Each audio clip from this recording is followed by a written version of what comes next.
ان میں سب سے زیادہ سمجھدار، دانا، عقل مند، معاملہ فہم مخلوق وہ حضرت انسان ہے۔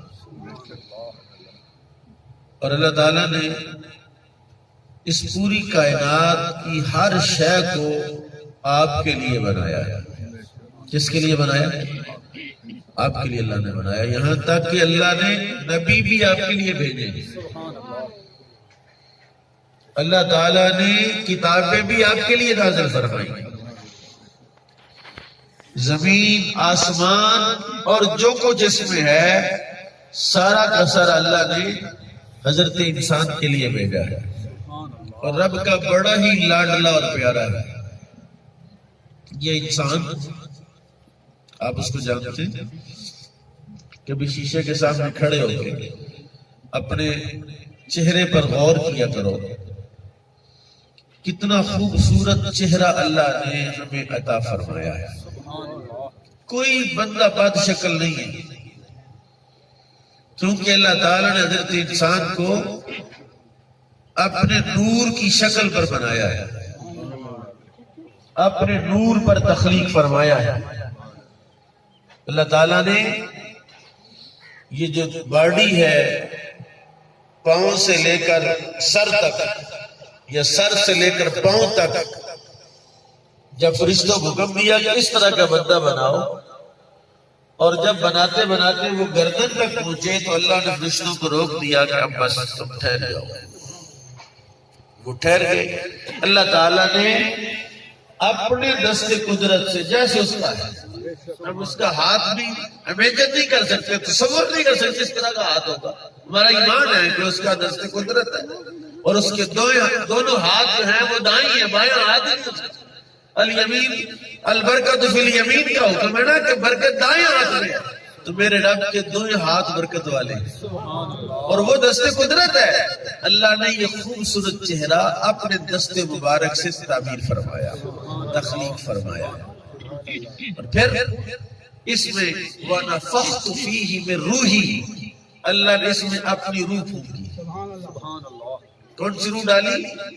وَنَفَخْتُ فِيهِ مِن رُوحِي، قرآن کہہ رہا ہے، رب فرما رہا ہے میں نے اپنی روح اس کے اندر ڈالی۔ آپ کو عام شہد ہے، اس لیے اس عظیم جسم کو، اس عظیم روح کو ذلیل نہ کریں، رسوا نہ کریں، کھجل نہ کریں۔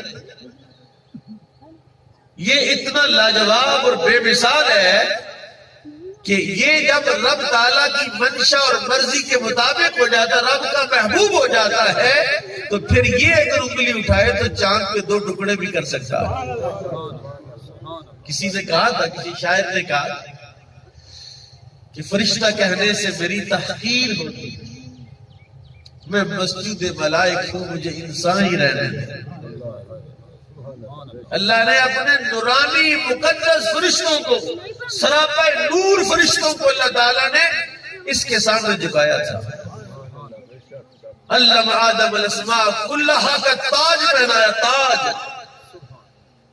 تاجدار بندہ، تاجور بندہ، جی آئے، وہ کبھی گھٹیا حرکت نہیں کرتا، عزت دار بندہ۔ کہتے یار تو عزت دار آدمی، تجھے تو ایسا نہیں کرنا چاہیے، تو عزت دار آدمی ہے، تجھے تو اللہ نے تاج پہنایا، انسانیت کا تاج پہنایا، اپنی محبوبیت کا تاج پہنایا، اپنی خلافت کا تاج دیا ہے۔ قرآن پڑھے نا، قرآن کہہ رہے ہیں جاعل فی الارض خلیفہ، ہم نے انسان کو زمین میں اپنا نائب بنایا ہے۔ خلیفہ کہاں بناتے ہیں؟ جہاں اصل نہ ہو وہاں خلیفہ ہوتا ہے۔ تو وہ ہمارا رب تو وہ ہے جو ہمیشہ کے لیے ہے، ہمیشہ سے ہے اور ہمیشہ، اس کو خلیفہ کی ضرورت ہی نہیں۔ بس وہ یہ چاہتا تھا کہ میرا جو مقام ہے، میرا جو کمال ہے، وہ اس بندے کے اندر آ جائے تاکہ کائنات اس بندے کے کمال کو دیکھے اور میرے کمال کو پہچانے۔ اس کو تو خلیفہ کی ضرورت نہیں ہے۔ ہمارے وزیر اعظم کو جو ہے وہ ضرورت ہے 4 صوبوں میں وزیر اعلیٰ بنانے کی، پھر وزیر اعلیٰ کو ڈویژن میں ایک DIG کی ضرورت ہے، پھر آگے DC کی ضرورت ہے، پھر آگے جا کے تھانے تک کا نظام ہے، پورا سسٹم ہے. وہ بندہ ہے جس کو نظام کی ضرورت ہے، نائب کی ضرورت ہے، افرادی قوت کی ضرورت ہے. میرے رب کو کسی افرادی قوت کی ضرورت ہے. میں رب کا فرمان آپ کو سناتا ہوں. میں امید کرتا ہوں کہ اصل میں آپ کو سمجھ نہیں آ رہی. یہ بچے جو ہے نا یہ ڈسٹرب کر رہے ہیں. میں نے پہلے کہا تھا کہ شاید آپ سمجھ آ جائے اس بات. اگر تمہیں سمجھ آ جائے کہ تم رب کا راز ہو، رب کے نائب ہو، رب کے خلیفہ ہو، پھر تمہیں اپنی حیثیت کا، اپنے مقام اور مرتبے کا پتہ چل جائے گا، تو پھر کائنات تمہارے اشارے ابرو پر ناچے گی. من کان للہ کان اللہ لہ. جو اللہ کا ہو جاتا ہے اللہ اس کا ہو جاتا ہے. حضرت سیدنا شیخ ابو الحسن خرقانی رحمۃ اللہ علیہ، شیخ ابو الحسن خرقانی رحمۃ اللہ علیہ، پتا کتنا بڑا مقام ہے. آپ کی ایک قمیض کا یہ مقام ہے کہ سومناتھ کا مندر اس کے وسیلے سے سلطان محمود غزنوی نے فتح کیا. واپس آیا، شکریہ ادا کریں بابا جی تہاڈی مہربانی. آپ نے قمیض دیا تھا، میرا کام ہو گیا. 17 حملے 16 حملے کیے تو ناکام ہو گیا. حضور آپ کی قمیض لے کر گئے، اس کی برکت سے اللہ نے سومناتھ کا مندر فتح کر دیا ہے. آپ نے فرمایا کیا مانگا تھا میری قمیض؟ کہا دعا کی تھی مولا بزرگوں کی قمیض کے صدقے سے مارکے میں کامیابی دے. فرمایا تو نے میری قمیض کی قدر نہیں کی، تو نے میری قمیض کی بے قدری کی. تو وہ شے ہے. کہا حضور کیا تھا؟ فرمایا اگر کسی قمیض کا وسیلہ ڈالتے رب کی بارگاہ اس قمیض کے صدقے سارے ہندوؤں کو مسلمان کر دیتے. ہندوستان میں کوئی بندہ غیر مسلم رہتا ہی تو وہ ہے. لیکن ابو الحسن خرقانی میں یہ کمال کیسے آیا تھا پتہ ہے آپ کو؟ ان میں کمال آیا تھا، انہوں نے اپنے مرشد کی بات مانی تھی. وہ کسی کی خدمت میں رہے تھے، کسی کی مانی تھی. اور جو کسی کی مانتا ہے،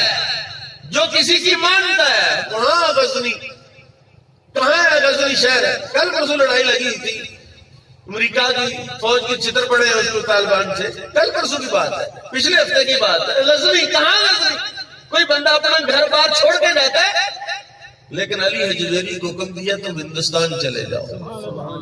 انہوں نے نہیں سوچا کہ میری ماں باپ، میرے بہن بھائی، رشتہ دار، عزیز و اقارب ان کا کیا بنے گا. مرشد کی مانی یہاں آ گئے. اس کا فائدہ پتہ کیا ہوا؟ آپ 12 مہینے کے 30 دن کے 24 گھنٹے کوئی ایک منٹ مجھے بتا دیں جس وقت میں وہاں تلاوت نہیں ہو رہی، جس وقت لوگ وہاں عبادت نہیں کر رہے، جس وقت وہاں تسبیح نہیں کھڑک رہی، جس وقت وہاں اللہ اللہ نہیں ہو رہا. تم تو اپنے بیٹی قبر پر نہیں جاتے، وہ تو عقا نہیں ہے لوگوں کا. لیکن وہی بات ہے کہ جب تم کسی کی مانو گے، اپنے ترلا کی آگے آ جاؤ. ابھی یہ حالت ہے کہ آگے آنے کے لیے تیار نہیں، یعنی ماننی نہیں کسی کی. جب کسی کی ماننی نہیں ہے تو تمہیں فائدہ کیسے ہوگا؟ جب تم مانے گا تو فائدہ ہوگا. اور جس نے اپنی میں اور انا رکھنی ہے اس کو کبھی فائدہ. یہ جس ختم پر آج ہم بیٹھے ہوئے میں ایک تمہید ماننا چاہتا تھا، تو تمہید آپ نے خود ہی بنا دی ہے میری. یہ بچے، ان بچوں کی عمر ہے کچھ پڑھنے کی. بچہ کوئی کاریگر کو مل جائے نا، کسی استاد، کوئی اچھا استاد مل جائے نا، کوئی فن سیکھ لے، وہ پھر اڈنا ہوتا ہے. زمانہ اس کی گرد کو نہیں پہنچ سکتا جو کسی استاد کے ہتھے چڑھ جاتا ہے جی. اور جس نے کسی استاد کی ماننی نہیں، اور سب سے پہلا استاد تو میری ماں ہے. سب سے بڑا استاد تو باپ ہے اور ماں ہے. شاید آپ کو ادراک نہیں اس بات کا. میرے کریم آقا امام الانبیاء نے ارشاد فرمایا تھا ما بین بیتی و منبری روضۃ من ریاض الجنہ. جو جگہ میرے گھر اور میرے منبر کے درمیان ہے یہ جنت کی کیاری ہے. بندے پیسے خرچ کی جاتے ہیں، ویزا لگواتے ہیں، عمرہ کرتے ہیں، خواہش ہوتی ہے یار وہ جنت کی کیاری میں کہیں بیٹھ لیں. کہتے عمرہ کر کے آئے ریاض الجنہ میں بھی گئے. ہاں جی گئے. 2 نفل پڑھے، 4 پڑھے، بڑا رش تھا وہاں، بس تھوڑی دیر بیٹھنے کا موقع ملا. الحمدللہ ہمیں تو وہاں کئی پارے پڑھنے کا اللہ نے موقع عطا فرمایا. وہ نوافلیں، تہجدیں، کئی نمازیں آپ نے پڑھی، 6 مرتبہ مجھے وہاں کی حاضری کی سعادت ملی، لیکن آج آپ کو ایک اور ریاض الجنہ بتانے لگا جو پیسوں کے بغیر ملتی ہے۔ ایک ریاض الجنہ وہاں ہے، گنبد خضرا کے سائے کے نیچے ریاض الجنہ، ریاض کہتے ہیں باغ کو، جنت کا باغ ہے وہاں، ایک وہاں ہے ریاض الجنہ، اور ایک ریاض الجنہ اس گھر میں ہے جس گھر میں ماں ہے۔ الجنت تحت اقدام الامہات، یہ میرے تیرے نبی نے فرمایا ہے، یعنی عروج کے، بلندی کے، کامیابی کے سارے اوزار اللہ نے ہر گھر میں رکھے، لیکن بد نصیبوں گھر والے تو کون سمجھا سکتا ہے؟ جس گھر میں ماں ہے، جس گھر میں ماں ہے وہاں تو نبی کی دعا ہے، وہاں تو رب کا فضل ہے۔ آپ کو پتہ ہے نبی کائنات امام الانبیاء صلی اللہ علیہ وسلم نے فرمایا تھا اللہ بندے سے کتنی محبت کرتا ہے، کتنی محبت کرتا ہے بندے سے اللہ ہے 70 مو۔ یا اللہ تو اپنی محبت بیان کرنے کے لیے ماں کا نام کیوں لیا؟ کسی اور شاہ کا نہیں نام لے سکتا تھا؟ میرا رب اپنی محبت سمجھانے کے لیے میری اور تیری ماں کا لفظ استعمال کرتا ہے، کہتا ہے میں 70 ماہ سے زیادہ تیرے ساتھ پیار کرتا ہوں۔ اس کا مطلب ہے رب کو بھی پیار سمجھانے کے لیے ماں کا نام اور ماں کا لفظ استعمال کرنا پڑا ہے۔ ماں کوئی عام شے ہے؟ کیا سمجھتے ہیں آپ؟ ماں تو رب کا عکس ہے، قرآن نے ماں کو رب کہا ہے، باپ کو رب کہا ہے، قرآن نے کہا ہے قُلْ رَبِّ ارْحَمْهُمَا كَمَا رَبَّيَانِي یا اللہ جس طرح بچپن میں یہ دو میرے رب تھے۔ رب کون ہوتا ہے؟ جب تو ہل نہیں سکتا تھا تجھے ہلانے والے تیرے ماں باپ تھے، جب تو بول نہیں سکتا تھا تیری بولی سمجھنے والے تیرے ماں باپ تھے جی۔ جب تجھے درد تھا، درد پتہ نہیں پیٹ میں تھا، پتہ نہیں کان میں درد تھا، یا پتہ نہیں کمر میں درد تھا، پتہ نہیں ٹانگ میں درد تھا جی، اور ڈاکٹر کے پاس جائے گا، وہاں ٹیسٹ کرے گا تو پتہ چلے گا۔ قربان جائیں اتنی بڑی ڈاکٹر ہے ماں کہ بچے کو دیکھ کے بتاتی میرے بچے کے پیٹ میں درد، میرے بچے کے بازو میں درد، اس کے کان میں درد ہے جی، اس کی آنکھوں میں عرض ہے۔ ماں سے بڑا کوئی ڈاکٹر ہے، ماں سے بڑی کوئی ہستی ہے کائنات میں کہ وہ ماں ہے؟ میرے کریم آقا نے تو حد کر دی۔ کہتا ہوں اگر سمجھنے والا بندہ ہو تو سمجھ آ جائے، اور یہ ایسا عنوان ہے، ایسا موضوع ہے، کسی مسلک کا کوئی فرق ہے کہ آپ کہتے ہیں نہیں وہابیاں دا نہیں، مولوی تو سنیاں دا، مولوی تو دیوبندیاں دا، مولوی تو شیعیاں دا۔ اوہ ماں ایسا عنوان ہے جو ہر مسلک میں ہے، ماں ایسا عنوان ہے جو ہر دین میں ہے، کہ جو بندہ ہے اس کی تو ماں ہے، جو بندہ نہیں اس کی زبان بھی کوئی نہیں۔ غلیظ آدمی ہے جو ماں باپ کا گستاخ بے ادب ہے، جو ماں کو ماں ہی نہیں سمجھتا۔ آپ مجھے بتائیں رب کو راضی کرنا کتنا مشکل ہے، بڑا مشکل رب کو راضی کرنا۔ رب راضی ہو جائے تو جنت ملتی ہے، رب کی رضا حاصل کرنا بڑا مشکل ہے، ناممکن نہیں ہے، ممکن ہے، محنت زیادہ لگتی ہے۔ اللہ کے حبیب نے فرمایا رضاء ربی فی رضا الوالد، ترجمہ کروں گا تو سمجھ جائے گی۔ اللہ نے کہا جو رب کو راضی کرنا چاہتا اپنے ابے کو راضی کرنا، جس کا ابا راضی اس کا رب راضی۔ سمجھے نہیں آپ بات؟ آج بڑے بڑے لوگوں کو گلہ ہے اپنی اولادوں سے، مفتی صاحب، پیر صاحب، میرا پتر میری گل نہیں بنی جی۔ تو نے اپنے پتر کو، تو نے اپنی ماں کو، تو نے اپنے، یعنی جب بچے پیدا ہوئے تھے، میں ایک مثال دیتا ہوں، مثال تو تھوڑی ٹیڑھی سی ہے لیکن سمجھ جائیں تو بڑی بات ہے۔ ایک بندے کی اولاد نہیں، بچے تھے، بڑا ہی روتا ہے یا اللہ مجھے پتر دے دے، یا اللہ مجھے پتر دے دے، یا اللہ مجھے پتر دے دے۔ کبھی کسی مزار پر جاتا ہے، کبھی کسی دربار پر جاتا ہے، کبھی کسی جگہ پر جاتا ہے، یار دعا کر مینوں ویلا پتر دے دے تو کی کرنا پتر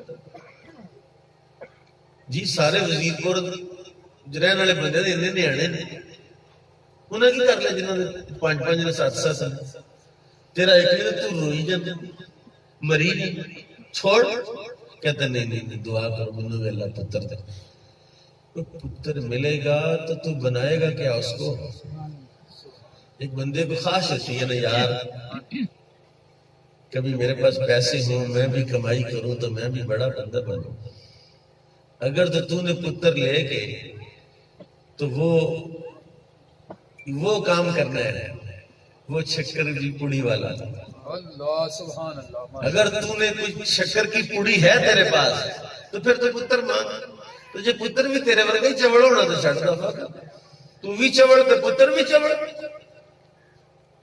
اور پتر چاہیے تو اللہ اگر اللہ پتر دے تو اس کو ایسا بناؤ کہ زمانہ مثال دے یہ شعور دماغ میں بیٹھے نا یہ عقل یہ شعور آئے آج کی ماں نے اور آج کے والدین نے بیڑا غرق کر دیا ہے پورے رب کے نظام کا رب کے سسٹم کو تہس نہس کر رہے ہیں انہوں نے کالج والوں اسکول والوں کے حوالے کر دیا ہے اللہ نے کہا تھا پتر میں نے تمہیں دیا ہے تم نے اکیڈمی والوں کے حوالے کر دیا صبح بیچارہ جاتا ہے اسکول سے وہیں سے اکیڈمی سے ٹیوشن سینٹر رات کو سونے کے لیے گھر آتا ہے جدوں نے چھٹیاں پہ ادھر کا پتہ لگ گیا نیانے کی شہر جی جدوں نے چھٹیاں پہ بڑے ماں پیو تنگ نے پھر چنگا سی سکولے پھائے لگے سی جدوں دے گھر رہنا مشکل ہو گیا ہے نا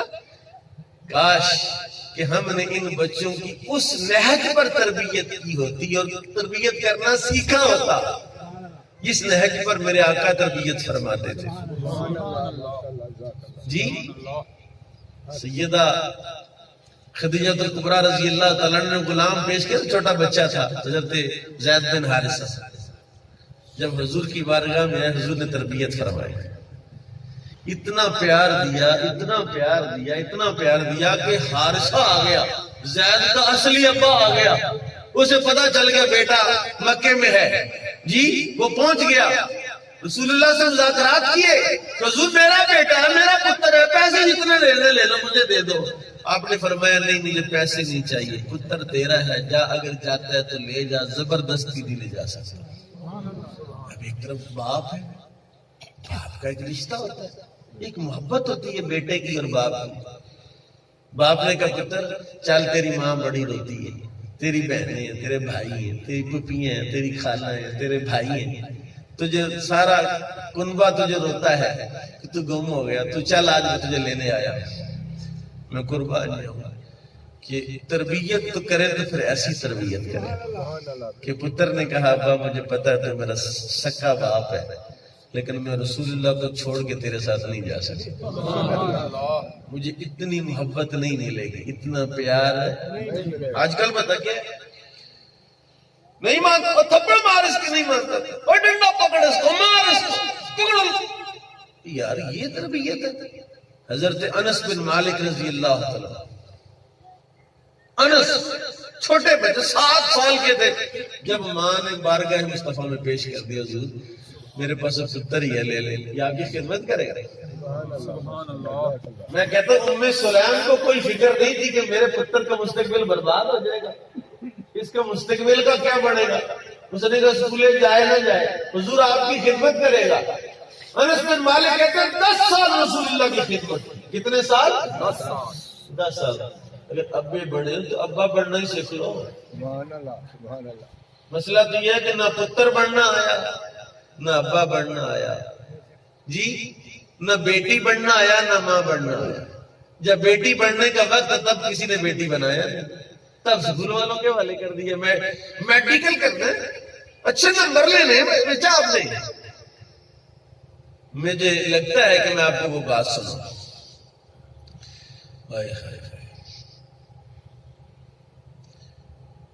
شعور ختم ہو میں آپ کو شعور کی بات عرض کرتا ہوں میرے ایک دوست ہے مفتی احسان صاحب گجرانوالے وہ کہتے ہیں گجرانوالے سے بیٹھ کے وہ لاہور کی طرف آ رہے تھے، نشے پڑھتے تھے، فیل کر رہے تھے، کہتے ہیں لڑکا بھی ساتھ بیٹھ گیا، اچانک اسے فون آیا، بس میں وہ پریشان ہو گیا، رونے لگا، کہتے میں نے اسے پوچھا کہ کیا بات ہے؟ اس نے کہا کوئی بات کرنی نہیں کی، کوئی بات تو ہے، کہاں بات یہ ہے کہ میرا ایک رشتہ دار تھا، ساری زندگی دبئی رہا، کہاں رہا؟ دبئی رہا، پیسہ کمایا، دولت اکٹھی کی اور اپنی بیوی کو بھیجی کہ بچوں پہ لگا، بچے پڑھا، بچے کوئی شے بن جائے، جی بیوی سمجھدار تھی، اس نے دولت بچوں پہ لگائی، بچوں کو پڑھایا، اس نے سوچا کہ ساری زندگی تو باہر گزر گئی، اب آخری عمر ہے، بوڑھا ہو گیا ہوں، جا کے کچھ عرصہ آخری عمر کا حصہ اپنے بچوں میں بیوی بھی گزارتا ہوں۔ لاہور ڈیفینس میں اس نے 2 مکان بنائے، 2 کوٹھیاں بنائی، جی آیا گھر رہنے لگا، جن کی میاں بیوی کچھ عرصہ دور رہے پھر وہ طبیعتیں تھوڑی وقت لگتا ہے، میاں بیوی کی لڑائی ہو گئی، 2 بیٹیاں تھیں 2 بیٹے تھے، انہوں نے کہا پاپا آپ لڑ رہے ہیں، آپ اپنا مکان سنبھالو، ہم اپنی ماما کو لے کے جا رہے ہیں۔ اس نے سوچا یار جن کے لیے سب کچھ کیا تھا وہ تو مجھے چھوڑ گئے، یہ سمجھ نہیں آ رہی قوم کو۔ اب اگلا سننا، اگلی بات سنیں گے تو پھر اور سمجھ آ جائے گی، اگر سمجھ ہوئی تو جی لے کے چلا گیا، 2 پورشن تھے، اس نے سوچا کہ یار اتنا بڑا مکان اکیلا کیا، ایک پورشن نے کرائے پہ دے دیا، ایک پورشن خود اکیلا، بڈھا بندہ ہے، اولاد بھی ہے، بیوی بھی ہے، لیکن پاس رہنے کے لیے کوئی تیار نہیں، کیونکہ اس نے سوچا تھا کہ شاید پیسے کے ساتھ سارا کچھ، کائنات ساری پیسے سے چل رہی، تو کائنات پیسے سے نہیں چل رہی، اللہ کے بندے کائنات تیرے ساتھ چل رہی، تیرے وجود کے ساتھ چل رہی ہے، اگر تو نہ ہوتا تو کائنات، اللہ کہتا هو الذی خلق لکم ما فی الارض جميعا، اور کائنات تو میں نے تمہارے لیے بنائی ہے، اگر تو ہی نہ ہوتا تو کائنات اللہ نے کس لیے بنانی تھی؟ جی کہتے ہیں وہ بندہ وہاں رہتا تھا، کرایہ دار پر رہتا تھا، 27 رمضان کو کسی بندے نے اس کو دیکھا لوگوں نے کہ وہ مسجد میں آئے، اس کے بعد کسی کو نظر نہیں آیا، عید گزر گئی، عید کے 10 دن بعد 10 شوال کو انہیں کچھ سمیل آئی، بدبو آئی اوپر والے پورشن والوں کو کہ یار کیا ہوا ہے، بو آ رہی ہے، اندر جا کے دروازہ کھولا، محلے والے اکٹھے کیے، دروازہ کھولا تو وہ 13 دن کا مردہ پڑا ہوا تھا۔ وہ بندہ سمجھدار دانا، آپ کے حساب سے سمجھدار ہی تھا، جس نے ساری زندگی دبئی میں پیسہ کمایا، بھیجا بچے سمجھ جائیں، اس کو مرتے وقت کسی نے منہ میں پانی بھی نہیں ڈالا، پھر محلے والے نے اٹھایا تو جسم اتنا گل چکا تھا کہ وہ باڈی نہیں، شاپروں میں ڈال کے اس کو دفنایا گیا، نہ وہ بیوی آئی نہ وہ بچے آئے۔ تم نے کیا بنایا وہ بچوں کو؟ پیسے بنانے والی مشین نہیں ہے بچے، بچے اگر ہیں تو نیکی کرنے والی مشین بنا۔ بس حضرت خواجہ فرید الدین گنج شکر کو ماں نے کیا کہا تھا؟ وہ ماں تھی نا جی، آج کل پڑھی لکھی لیں، چلو نیانے تو پڑھ جائیں، اور بچے پڑھ گئے، اور پڑھائی کو چھوڑ تو یہ سمجھ کہ بچے ایسی ماں ہو جو رسول اللہ کے غلام بنائے۔ پتر نے پتر لے کے کیا کرنا ہے؟ سن، وہ پتر کیا کرنا ہے؟ ایسے پتر کا کیا فائدہ ہے جو مرتے وقت تیری پاس نہیں بیٹھتا، تیری بات نہیں سنتا، بوڑھا ہو گیا ہے، باپ بوڑھا ہے، بچہ اس کے پاس بیٹھنے کے لیے تیار، اس کو خواہش کس بات کی ہے میرے پتر میرے کول میں میری بات سنے، اور اس نے سنا ہی نہیں، بچے نے ساری زندگی کیا نہیں سنا کہ مصطفیٰ کا فرمان نہیں سنا، رضا ربی فی رضا الوالد، اور رب کی رضا باپ کی رضا میں ہے، وہ حج کرے عمرہ کرے جو مرضی کرے، جب تک باپ ناراض ہے، جب تک باپ ناراض ہے اللہ ناراض ہے۔ حج کس لیے کرتا ہے؟ رب راضی ہو جائے، عمرہ کس لیے کرتا ہے؟ رب راضی ہو جائے۔ جی دیکھیے کہ رسول اللہ کی بارگاہ میں ایک صحابی آیا، رسول اللہ میں جہاد پر جانا چاہتا ہوں، آپ نے فرمایا تیرے ماں باپ نہیں ہے؟ حضور نے کہا جہادی تنظیمیں بچے اٹھا کے لے جاتے اور چلو تسی جہاد کرو، کشمیر چلو، ابا ماں رو رہی ہے، یا اللہ میرا پتر کدھر واپس آ جائے، حضور کریم صلی اللہ علیہ وسلم امام الانبیاء، محبت وحی، جن پر رب تعالیٰ وحی بھیجتا تھا، اور 24,000 مرتبہ جبریل جو ہے رسول اللہ کی بارگاہ میں حاضر ہوئے، 24,000 مرتبہ۔ سب سے زیادہ جبریل جس نبی پر نازل ہوئے وہ میرے اور تیرے نبی تھے۔ اتنا جبریل کسی پر نازل ہے جتنا میرے اور تیرے نبی پر نازل۔ اس نبی نے کہا، کہ جہاد پر جناب نے فرمایا تیرے ماں باپ ہیں؟ جی حضور ہیں۔ فرمایا جا ان کی خدمت کر، ان کی خدمت کا ثواب جہاد بھی ہے اور ثواب بھی۔ بغیر جہاد کیے، بغیر لڑے، بھائی جان اور میرے سجن اور میرے بیلی اور سمجھدار دانا، اور شہر جاتے بڑے بڑے بورڈ لگے ہوتے ہیں، ہماری بیٹیوں کے نام لکھے ہوئے، اتنے نمبر لے لیں، اتنے نمبر لے لیں۔ اسی چکر میں پڑ گیا کہ بچے بنا رہا ہے، پیسے بنانے والی مشینیں بنا رہا ہے، بچے نہیں بنا سکا تو۔ اور بچہ ہے انسان کا، کسی گائے بھینس کا بچہ نہیں ہے کہ اس کو موٹا تازہ کر دیا جائے، یہ انسان کا بچہ ہے۔ جب انسان کا بچہ عروج پاتا ہے، اس کی مرضی سے رب کائنات کے فیصلے کرتا ہے، اس بندے کی مرضی سے رب کائنات کے فیصلے کرتا ہے۔ نہیں تو میں بتاتا ہوں، سننا غوث اعظم کی بات، سننا خواجہ معین الدین چشتی اجمیری کی بات، سننا دادا گنج بخش اجمیری کی بات، سننا خواجہ نظام الدین اولیاء کی بات سننا۔ ان کو تو پڑھ، یہ بھی تو بچے ہی تھے، یہ بچے نہیں تھے، یہ انسان نہیں تھے، کوئی اور مخلوق تھے؟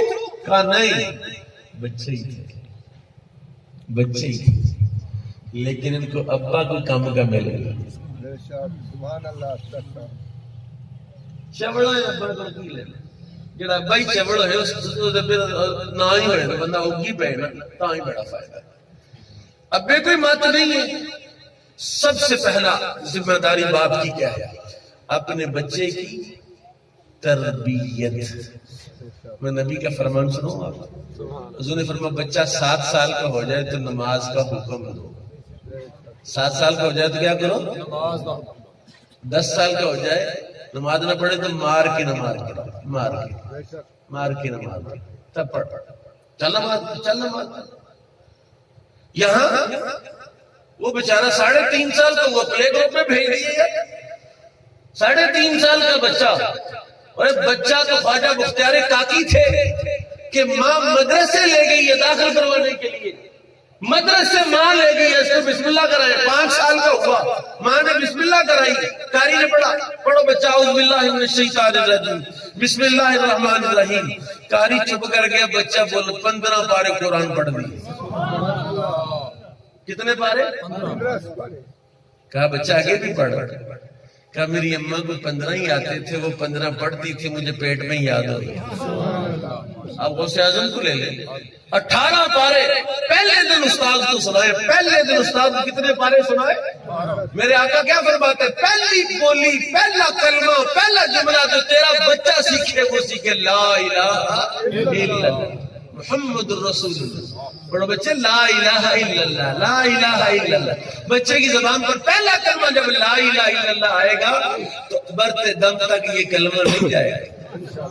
یہ کہتا بچے پڑھو 1 2 1 2 3 1 2 اے بی سی، اور تو انگریزی کی اولاد ہے۔ اچھا مجھے بتائیں یہاں پشتو کتنے بندوں کو آتی پشتو کسی کیوں نہیں آتی؟ کہ پشتو کے ماحول میں نہیں رہے۔ عربی آتی کسی کو؟ نہیں آتی، کہ عربی کے ماحول میں نہیں رہے۔ انگریزی آتی کسی کو؟ ہاں جی آتی۔ تو یہ انگریزوں کا ماحول میں رہا تو میں انگریزی کیوں آتی؟ کہا نہیں ہماری مت ہماری ہے نا، انہوں نے بتایا انگریزی پڑھو پتر، انگریزی پڑھو تاکہ قبر میں جا کے چھتر تو پڑھے اور کچھ پڑھے نہ پڑھے، چھتر تو پڑھے۔ چاہیے کیا تھا؟ تمہیں عربی آتی، تمہیں نبی کا فرمان آتا، تمہیں حدیث آتی، تمہیں قرآن آتا۔ اور حضرت سیدنا غوث اعظم رضی اللہ تعالیٰ عنہ کی ماں نے مجھے بتایا، حضرت غوث اعظم رضی اللہ جب 10 سال کے تھے تو ماں سے کہا ماں 10 سال کا بچہ، 10 سال کے بچے کو آپ موٹر سائیکل دے کے بھیجا ذرا ناروا، کہتے پاگل ہے یا 10 سال کے بچے کو بھیج دیا۔ بچے نے کہا ماں اب مجھے اللہ کے حوالے کر دیں۔ ماں نے کہا ٹھیک ہے پتر جا۔ 10 سال کا بچہ اللہ کے حوالے، 40 دینار تھے یا درہم تھے، وہ آپ کی صدری کے اندر سلائی کر کے کہا جا بچہ میں تجھے اللہ کے حوالے کر دوں۔ سبحان اللہ۔ کیونکہ ماں کو پتا تھا کہ من یتوکل علی اللہ فہو حسبہ، جو اللہ پر بھروسہ کرتا ہے اللہ اس کی پکار سنتا ہے۔ سبحان اللہ۔ تو جس کو بھروسہ ہی نہیں، جس کو توکل ہی نہیں، وہ ایمان کا بنیادی فلسفہ ہے، بنیادی نقطہ ایمان کا کہ مومن اللہ پر ہی بھروسہ کرتا ہے۔ لیکن یہ کیسا مومن ہے؟ اس کا بھروسہ نہ قرآن شریف پر ہے، اس کا بھروسہ جناب نہ دین مصطفیٰ پر، اس کا بھروسہ انگریزی تعلیم پر ہے، ایجوکیشن پر ہے، تعلیم پر ہے۔ اور بچے کیا بنا لیے تم نے؟ 70 سال سے کیا بنا لیے بچے تم نے؟ یہ بچے جو سارا دن کرپشن کر رہے ہیں، ملک کا بیڑا غرق کر دیا۔ اور اگر دین پڑھایا ہے، دین سکھایا ہے، کوئی قرآن سکھایا ہے، کوئی حدیث سکھائی ہے۔ مجھے اچھی طرح یاد ہے، میرے ایک دوست ہیں، ان کا والد ڈاکٹر ہے، ان کا اس کا باپ آہستہ آہستہ بات کرتا، نرمی سے بات کرتا، میرا پتر کتنے روز نہ جائے، میرا پتر کتنے ڈاکٹر ہے نا، 70,000 روپے تنخواہ لیتا ہے، گاڑی بھی رکھی ہوئی، بیوی بھی ڈاکٹر لیتی، تو باپ ذرا نرمی سے بات کرتا ہے۔ قربان جائے اس باپ کی عظمت اور شان کے کہ جس نے اپنے بچے کو دین پڑھایا، اس کا بچہ باپ کے سامنے نرمی سے بات کرتا، ابا کتنی ناراض نہ ہو۔ ایک طرف عالم کھڑا ہے، ایک طرف ڈاکٹر کھڑا ہے، عالم دین اپنے باپ سے آہستہ بات کرتا ہے، نرمی سے بات کرتا ہے۔ اسے پتا ہے کہ رب نے قرآن میں کہا اِمَّا يَبْلُغَنَّ عِندَكَ الْكِبَرَ أَحَدُهُمَا أَوْ كِلَاهُمَا فَلَا تَقُل لَّهُمَا أُفٍّ۔ اور اف سے چھوٹا کوئی لفظ نہیں تھا، اگر ہوتا تو اللہ اس کو بھی استعمال کرتا۔ اللہ کہتا اپنے باپ کے سامنے نرم بات کر، نرم بات کر اپنے باپ کے سامنے، اف نہ کر۔ وَقُلْ لَهُمَا قَوْلًا كَرِيمًا، ان کے سامنے نرم بات کر۔ اور میرے نبی کا فرمان سنیے، کریم آقا نے ارشاد فرمایا جو اپنے باپ کو ایک نوالا کھلاتا، ایک لقمہ۔ آپ نے یہ حدیث سنی ہے نا، من بنا مسجد بن اللہ لہ بیتا فی الجنہ، جس نے اللہ کے لیے مسجد بنائی اللہ اس کے لیے جنت میں گھر بنائے گا۔ آؤ میں تمہیں مصطفیٰ کے ایک اور فرمان سناتا ہوں، سنو ذرا دل کے کانوں سے سنو۔ میرے کریم آقا نے فرمایا جس نے اپنے باپ کو ایک لقمہ کھلایا اللہ اس کو جنت میں ایک محل عطا فرمائے گا۔ ایک لقمہ کھلایا، آتے ہوئے 1 کلو انگور لے آیا، کتنے انگور آئیں گے، اتنے محل اللہ جنت میں عطا فرمائے گا۔ ابے کو کھلا رہا، اماں کو کھلا رہا۔ کریم آقا نے فرمایا میرے ابا جی رہتے ہیں گبرال، میرا گاؤں ہے، میں ناروال میں رہتا ہوں جی، اور میری خواہش ہوتی وقت ملے تو میں چلا جاؤں ان کی زیارت کے لیے جی۔ کیوں کہ میرے کریم آقا نے فرمایا کہ جو بندہ اپنے باپ یا ماں کی زیارت کے لیے جاتا ہے، سبحان اللہ، ہر قدم پر اللہ 100 نیکی عطا فرماتا ہے۔ اب اس سے اگلا بھی میں بات آپ کو سنوں، حضور کریم نے ارشاد فرمایا جس کا باپ فوت ہو جائے، ماں فوت ہو جائے، ایک دونوں کو خوش نصیب ہے جن کا باپ زندہ ہے، جن کی ماں زندہ ہے۔ ایک وہ ہے کہ جن کا باپ چلا گیا۔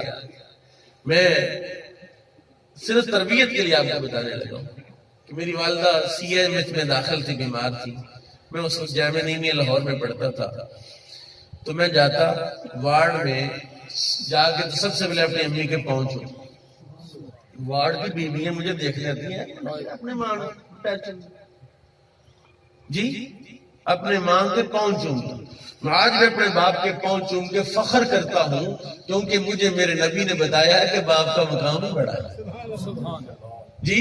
میں جب پھنستا ہوں تو اپنے باپ کے قدموں میں گرتا ہوں، میرا باپ مجھے نقدی نہ بھی دے، جب اس کے دل سے میرے لیے دعا نکلتی ہے میری ساری راہیں کھل جاتی ہیں۔ کریم آقا نے فرمایا جو جائے گا شوق دلانے کے لیے فرمایا، کس لیے فرمایا کہ جو اپنے باپ کی زیارت کے لیے جائے ہر قدم پر 100 نیکی، 100 گناہ مٹتے ہیں، 100 درجے بلند ہوتے ہیں۔ جو وہاں بیٹھ کے کچھ دیر بات کرے، میرے آقا امام الانبیاء کی خدمت میں آئے تھے نا حضرت سیدنا عبداللہ ابن عمر آئے تھے، یہ فتویٰ رسول اللہ کا باپ کے ہاتھ میں سنانے لگا ہوں۔ باپ ایک دفعہ سبحان اللہ کیا سبحان اللہ جی۔ اب مجھے یہ اعزاز حاصل ہے کہ میں نے آپ کی توجہ حاصل کر لی۔ اب میں جو بات بتاؤں گا آپ کے دل میں گزرے گی کیونکہ آپ کی توجہ میں نے محنت کر کے حاصل کی ہے۔ جناب عمر فاروق نے اپنے بیٹے سے کہا بیٹا تیری بڈی ٹھیک نہیں، گستاخ ہے، بے ادب ہے، اس کو فارغ کر دے، طلاق دے دے اس کو۔ فاروق اعظم نے کہا, دوسرے خلیفہ راشد نے کہا, مراد رسول نے کہا اپنی بیوی کو طلاق دے, اپنے بیٹے کو کہا. بیٹے نے کہا بھی ابا جی کوئی نرمی کو ہاتھ دھوڑا, میں اس کو کہتا ہوں آپ کو معافی مانگ لیتی ہے. باپ چلا گیا, بیٹا رسول اللہ کی بارگاہ میں گیا, حضور میرے ابا جی کہہ رہے اپنی بیوی کو طلاق دے دے, مجھے کیا کرنا چاہیے؟ کیونکہ آج ٹکراؤ جو ہے یہاں بیویوں کا ہے ماں باپ کے ساتھ. کہتے ہیں جی میرا داماد کتنا اچھا ہے, جب آتا ہے گھر پہ تو سارے پیسے میری بیٹی کے ہاتھ میں دیتا ہے. ایک میرا منڈا ہے وہ آگے تو پیسے اپنی بڑی کو پڑھانا مجھے پڑھانا, یعنی اپنے گھر میں آتا ہے تو کہتا وہ مجھے دے, اپنی بیٹی کے گھر میں جاتا ہے تو کہتا بیٹی کو دے, کیونکہ تربیت صحیح نہیں ہے نا. سنو فرمان مصطفیٰ سنانے لگا ہوں. جناب فاروق اعظم کے بیٹے نے جا کے بارگاہ مصطفیٰ میں عرض کی, یا رسول اللہ صلی اللہ علیہ وسلم آپ میرے کو سمجھائے. وہ کہتا طلاق دے اپنی بیٹی بیوی کو. تو مجھے کیا کرنا چاہیے حضور؟ خیال تھا کہ شاید حضور صلی اللہ علیہ وسلم میرے ابے کو سمجھائیں گے. آپ نے فرمایا جو تیرا باپ کہتا ہے کر دے, جو تیرا باپ کہتا ہے. کس نے فیصلہ دیا ہے؟ باپ کے حق میں فیصلہ کس کا ہے؟ اوہ حضرت ویسے کرنی کو جانتے ہو کون ہے ویسے کرنی؟ ماں کا خادم ہے, ماں کے دل کو ٹھنڈک پہنچانے والا ویسے کرنی, جس کی ماں راضی تھی. میں باعث مستانی کی اکثر بات سناتا ہوں کہ آپ اولیاء کے صوفیاء کے یعنی سلسلے سے تعلق, سید الطائفہ ہے, سید الطائفہ اولیاء کا امام ہے. اور اولیاء کا امام ایسے بندہ بن جاتا ہے, پہلے کسی کی خدمت کرتا ہے, کسی کی صحبت میں رہتا ہے, کسی کی سنگت میں رہتا ہے. ایک دن ماں نے کہا, وہ واجد مستعمی تھے نا جن کو کسی نے بتایا ہوا تھا ماں کا یہ مقام, کہا بیٹا پانی پلاؤ, عشاء کی نماز ہو گئی ہے رات کا, بیٹا پانی پلاؤ. بیٹا اٹھا, دیکھا گڑا خالی, گھر میں پانی, چشمے سے پانی لینے, بہت دور چشمہ دوا سے پانی بھر کے لایا. اب پانی کا پیالہ بھرا اور ماں کی خدمت میں حضر ماں سو چکی تھی. ماں سو ہمارے جیسا ہوتا تو کیا کرا, ماں اے ماں اٹھ پانی پی لے. واجد مستعمی نے پیالہ پکڑا, ساری رات ماں کے سرانے کھڑا رہا. سبحان اللہ. سحری کے وقت ماں نیک تھی نہ اٹھی, جس طرح ادریس صاحب کی ماں نیک تھی. میں کہتا ہوں جس ماں کی اصالِ ثواب میں ہم آئے, کاش اس طرح کی مائیں ہمیں بھی اللہ نصیب فرمائے. ساری ماں کو اللہ یہ مقام دے, یہ کردار دے, یہ اخلاق دے جو اس ماں کا تھا, جو اس مائی کا تھا, جس کے خدمت میں تم بیٹھے ہو. بچے کہتے ہیں جب سوتے تھے تو ماں نماز پڑھ رہی ہوتی تھی, اور جب صبح اٹھتے تب بھی ماں نماز پڑھ رہی ہوتی تھی. پیالہ پکڑا, ماں اٹھی, باجی مستانہ باجی سویا نہیں؟ کہا نہیں سویا ماں. کیوں؟ کہ ماں تو نے پانی مانگا تھا میرا پتر, سردی اتنی تھی, ٹھنڈ اتنی تھی. کہا ماں تو نے پانی مانگا تھا اور تو سو گئی, میں نے مناسب نہیں سمجھا ماں تجھے بیدار کرتا. ماں اٹھی, ماں نے ہاتھ اٹھائے, اللہ میرے پتر کو ولیوں کا امام بنا رہا, ولیوں کا امام بنا رہا. اور پھر وہ ولیوں کا امام بن گیا. میں نے اگلے دن ایک حدیث پاک پڑھی ہے, میرا ایمان تازہ ہو جائے, میں ایمان تازہ کروں آپ کا. میرے کریم آقا نے فرمایا کوئی بندہ پوری مجلس میں ایک بندہ بھی ایسا جس کی آنکھ سے آنسو نکل آئے, اگر اس کے ارد گرد 30,000 بندے بھی ہیں اللہ سب کی بخشش فرما دیتا ہے. یقین جانے میں اپنی مجلس میں ڈھونڈتا رہتا ہوں یار کوئی بندہ رونے والی کوئی آنکھ نظر آ جائے. دنیا میں تو سارے روتے ہیں, کوئی اپنی ماں کو بھی روئے, کوئی اپنے باپ کو بھی روئے, کوئی رب کو بھی روئے, کوئی اپنے نبی کو روئے, کوئی کسی ولی کو روئے کہ کاش کہ ہم ان کی صحبت اور سنگت اختیار کر لیتے. میں بتانے لگا ہوں کہ ماں اگر اس دنیا میں نہ رہے تو پھر بھی کچھ کیا جا سکتا ہے. ہاں سن اپنے نبی کا فرمان سن, میرے کریم آقا نے فرمایا جو ہر جمعے کو اپنی ماں کی قبر پر جاتا ہے اللہ تعالیٰ اس کو اس وقت تک نہیں مرنے دے گا جب تک اس کے سارے گناہ معاف نہیں فرما دے گا. ایک حدیث میں نے پڑھی, حضور نے فرمایا جو جس کے ماں باپ فوت ہو گئے وہ اپنے ماں اور باپ کی قبر پر حاضری دیتا ہے، فرمایا وہ مرے گا نہیں جب تک شہید نہیں ہوگا، ماتا شہید ہو، شہید ہو کر مرے گا۔ یعنی ماں زندہ ہو تب بھی ماں ہے، ماں مر جائے چلی جائے اللہ کسی سے ماں نہ مرے۔ اب میں سوچتا ہوں کہ اب میری اگر ماں ہوتی تو میں کیا خدمت کرتا ہوں۔ یار دیہاتی ماحول ہے نا، پینڈو ہیں ہم سارے، میں بھی پینڈو آپ بھی پینڈو، کہ میری والدہ وہ پتکن کہتے ہیں اس کو، گویا پتکن بیٹی، وہاں میری والدہ ہوتی تھی، پاؤں کو گوبر لگا ہوتا تھا پھر بھی میں اپنی ماں کے پاؤں چوم پتہ جائے گا۔ میری ماں کہتی تھی میرا پتر تو عالم ہے، حافظہ کاری اس طرح نہ کرے گا، میرے پیر گندے ہیں، میں کہ ماں یہی تے پیر۔ ادریس صاحب چھوٹی دولت سے محروم نہیں ہوئے، ان کا سارا خاندان یہ 8 بھائی ہیں، یہ چھوٹی دولت سے نہیں محروم ہوئے، یہ بہت بڑی دولت ہے۔ اور وہ دولت کون سی ہے؟ وہ رب کی رحمت کا دروازہ تھا، اور وہاں سے رب کی رحمت نکلتی تھی۔ یہ معجزے کر رہے تھے۔ حضرت موسیٰ علیہ السلام کا پتہ نا، حضرت موسیٰ علیہ السلام نے کہا مولا جو جنت میں میرا ساتھی ہوگا مجھے دکھا رہا۔ اللہ نے کہا فلاں بازار میں کساب ہے، کسائی ہے، وہ جنت میں تیرا ساتھی ہوگا۔ موسیٰ پہنچ گئے، مختصر کرتا ہوں، موسیٰ علیہ السلام وہاں پہنچ گئے، اس کسائی کے سارے دن معاملات دیکھتے رہے، کوئی نیکی شیکی کوئی نہیں، بظاہر کسائی گوشت بنا کے دے رہا ہے۔ وہاں کون سی 5 نمازیں فرض تھی؟ موسیٰ علیہ ایک ہی نماز تھی آپ کی امت پر، سارا دن دیتا رہا، ایک گوشت کا پیس لیا، گھر جانے لگا۔ موسیٰ علیہ السلام نے کہا یار میں تیرا پرونا نہ بڑھنا، بسم اللہ۔ آج گھر گیا، جا کے گوشت کے چھوٹے چھوٹے پیس کیے، پکایا، شوربہ بنایا۔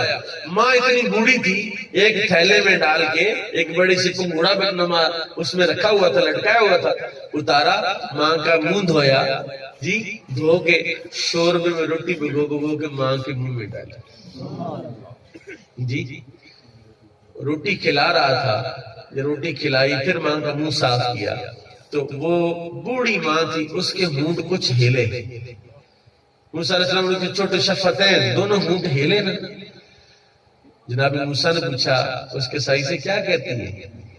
کہ حضور دعا کرتی ہے اللہ جنت میں تجھے موسیٰ کا ساتھی بنایا ہے، جنت میں تجھے موسیٰ کا، تجھے مبارک ہے تیری ماں کی دعا قبول ہوگی، میں موسیٰ ہوں اور رب نے وحی کی ہے کہ تو جنت میں میرا ساتھی ہو۔ ماں کی ہے عام شاہی، کیا سمجھتا ہے؟ اور جن کی ماں ہے وہ اس کے قدموں کو جڑ جاؤ، میں کہہ رہا ہوں، بیویوں کی پرواہ نہ کرو، وہ کہیں نہیں جائیں گی، وہ تمہیں چھوڑیں گی نہ مریں گی خود، وہ نہیں تمہیں چھوڑیں گی، کہیں تیری ماں نہ تجھے چھوڑ جائے۔ رسول اللہ کی بارگاہ میں ایک بندہ اس نے کہا حضور میری ماں، میں اس کو کپڑے بھی دیتا ہوں، پیسے بھی خدمت کرتا ہوں، لیکن جب بولتی ہے نا کلیجہ چر جاتا ہے، ناراض ہو ماں تو پھر اس نے بیچاری نے منہ سے کوئی الٹے سلٹے لفظ نکال لے، کہ حضور میری ماں جب بولتی ہے نا تو کلیجہ چیر دیتی ہے۔ آپ نے فرمایا ہے تو کیا بات کرتا ہے، اگر تیری ماں چھری لے کر تیرے جسم کا گوشت کاٹ بھی لے تب بھی تجھے اپنی ماں کا حق ادا نہیں۔ انسان بہت بڑی شے ہے، شاہکار رب کی قدرت کا شاہکار ہے انسان، اور اس انسان کو اللہ نے ماں اور باپ بھی عطا فرمائے، شارٹ رستے بھی دیے۔ اس نیابت پر نہیں پہنچا، تجھے میں جلدی جلدی اپنا نائب و خلیفہ بننے کا طریقہ سکھاتا ہوں۔ یا اللہ کے احکام ماں سے جڑ جا، تیرے گھر میں بھی ریاض الجنہ ہے، روز ریاض الجنہ میں بیٹھ۔ ہے کوئی بندہ جو روز جا کے اپنی ماں کے پاؤں دھوئے؟ جی یہ میرے طالب علم میں بچے ہیں، ایک بچے کی والدہ نے، کاموں کی کا بچہ تھا، اس کی والدہ نے فون کیا کہ ابھی موبائل مانگتا ہے، حالانکہ ہمارے پاس پہنچ نہیں ہے تو موبائل مانگتا ہے۔ میں نے اسے کہا بچہ گھر چلا جا، میرے مدرسے سے دفع ہو جا، مجھے تیری ضرورت نہیں، جب تک تیری ماں اور باپ مجھے فون نہیں کریں گے کہ اس نے ہم سے معافی مانگی تب تک میں مدرسے میں نہیں رکھوں گا۔ میں اپنے ماں باپ کا اتنا خادم ہوں، اتنا خدمتگار ہوں، تو میرے طالب علم اتنے ہی خدمتگار ہیں۔ ان کی ماں کے کلیجے ٹھنڈے ہیں، اس لیے ٹھنڈے ہیں کہ ان کے پاؤں چومتے ہیں جا کر، ان کے ہاتھ چومتے ہیں جا کر۔ اس لیے میں نے شروع میں کہا تھا کہ خوش نصیب ہوتا ہے جس کو اچھا استاذ ملے۔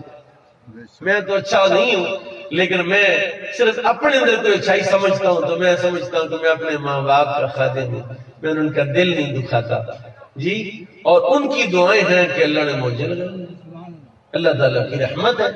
اور اگر آپ رحمت چاہتے ہیں، انگریزی سے رحمت نہیں آنی کہ بچے ٹوینکل ٹوینکل لٹل سٹار پڑھ رہے ہیں، پوئمیں پڑھ رہے ہیں اور آپ خوش ہو رہے ہیں، اسکول والوں کو اضافی پیسے دے رہے ہیں، بچہ میرا انگریزی بول رہا ہے۔ اور کسی کو پیسے دے، تیرا بچہ عربی بولے، عربی بولے، عربی دان بنے، نبی کا فرمان پڑھے سنے، ان پیسوں کے پیچھے بھاگتے ہیں۔ یہ پیسے تو ہاتھ کی محل ہے، آپ کو پتہ ہے اللہ تعالیٰ نے رزق کا وعدہ کر رکھا ہے، رزق کی ذمہ داری کس نے لی ہے بھائی؟ اللہ نے۔ اور نیکیوں کی بھی اللہ نے، ایسے یہی تو بیڑا غرق ہوا۔ نیکیوں کی ذمہ داری تیری ہے اور رزق کی ذمہ داری اللہ کی ہے۔ ہم نے الٹ کر دیا، رزق اپنے ہاتھ میں لے لیا اور نیکیاں کہ اللہ دے گا تو نیکیاں کر لیں۔ اللہ تعالیٰ